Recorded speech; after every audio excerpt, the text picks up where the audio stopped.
أيها المواطنون، أيتها المواطنات، صاحب الجلالة يخاطبكم.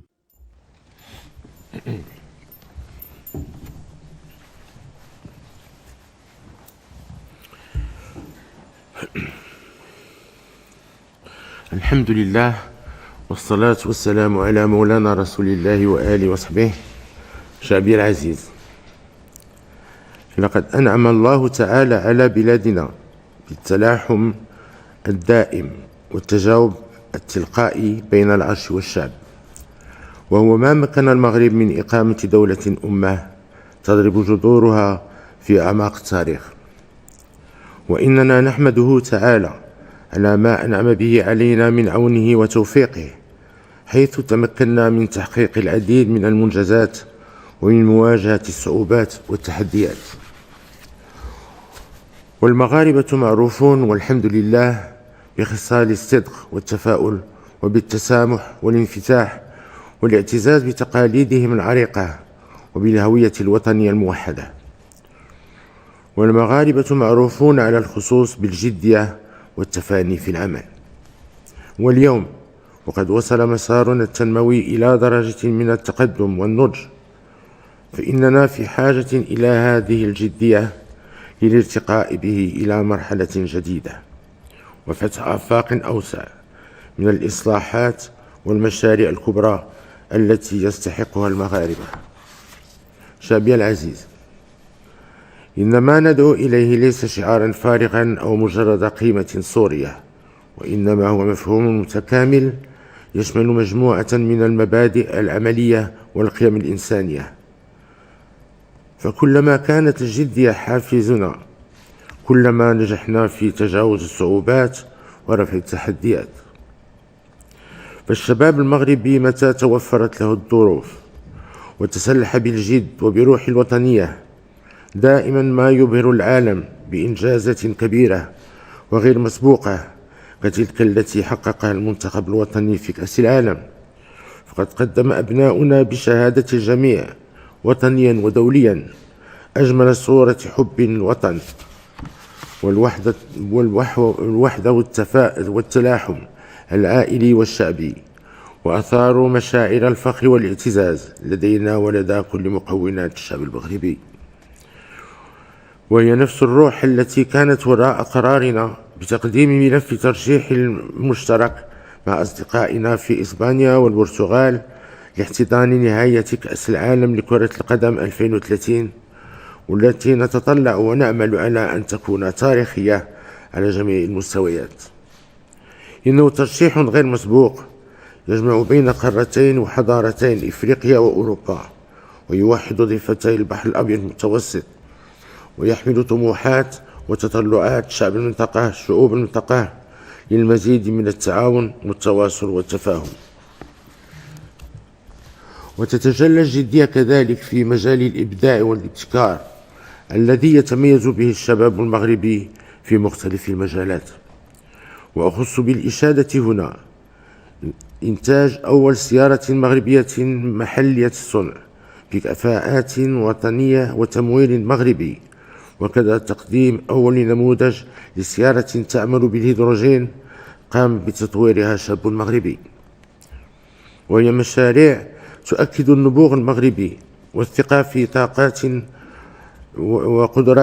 وقدرات شبابنا، وتشجعه على المزيد من الاجتهاد والابتكار، وتعزز علامة صنع بالمغرب،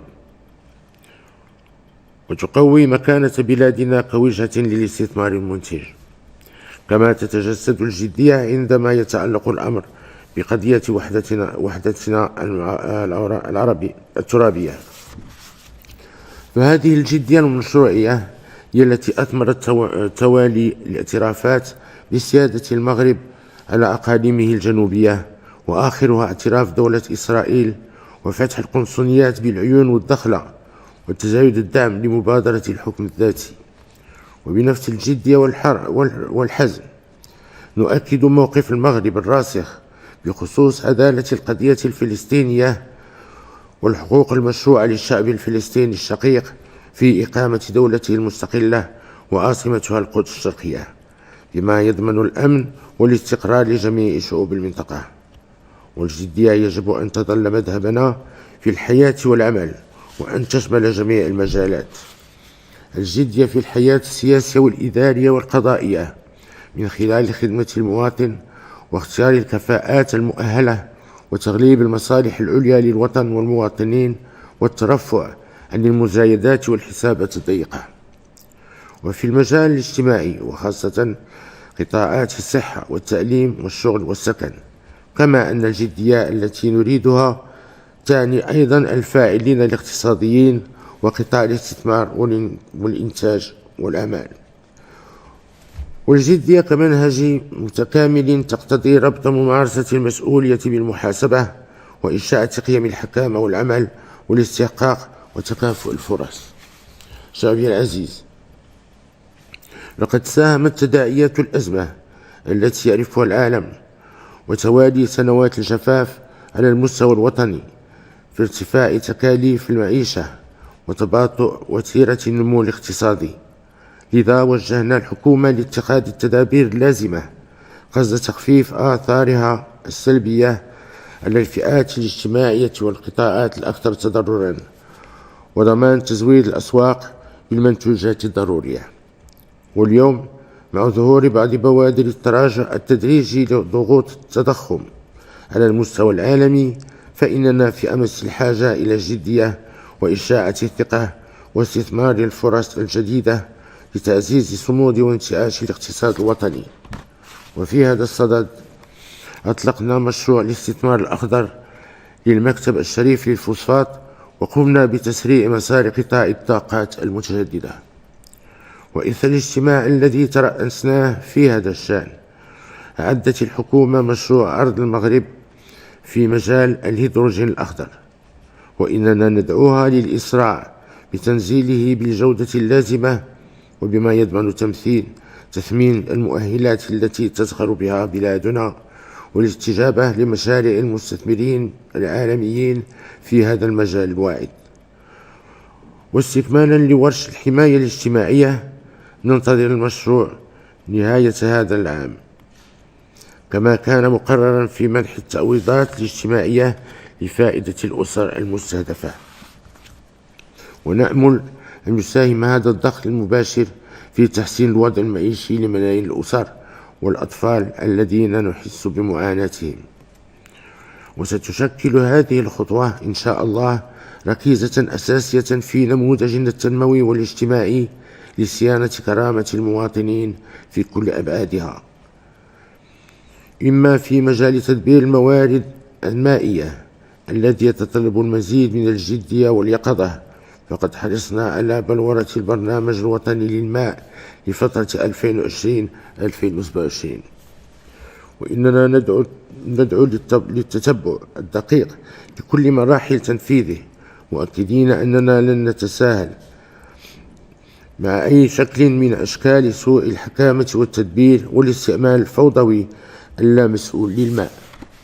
شعبي العزيز، في ظل ما يعرف العالم من اهتزاز في منظومة القيم والمرجعيات وتداخل العديد من الأزمات، فإننا في أشد حاجة إلى التشبث بالجدية بمعناها المغربي الأصيل. أولا في التمسك بالقيم الدينية والوطنية وبشعارنا الخالد الله الوطن الملك. ثانيا في التشبث بالوحدة الوطنية والترابية للبلاد. ثالثا في صيانة الروابط الاجتماعية والعائلية من أجل مجتمع متضامن ومتماسك. رابعا في مواصلة مسارنا التنموي من أجل تحقيق التقدم الاقتصادي وتعزيز العدالة الاجتماعية والمجالية.